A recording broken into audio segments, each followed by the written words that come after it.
Hey guys, today we're going to be picking the winner to the Maggie Holmes YouTube hop I was in. I am on the random selector page right now. I have attached my link. We're going to paste it right here and just get this going.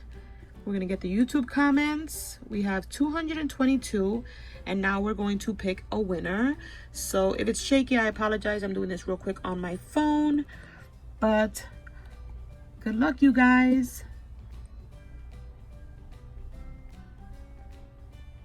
And the winner is Amy Camburn. Her comment is, love the box. I will have to try and make one. You guys are truly amazing. Thank you so much for sharing and doing this cool hop. This is my first time seeing a hop done. It's really fun and inspirational. Have an awesome weekend.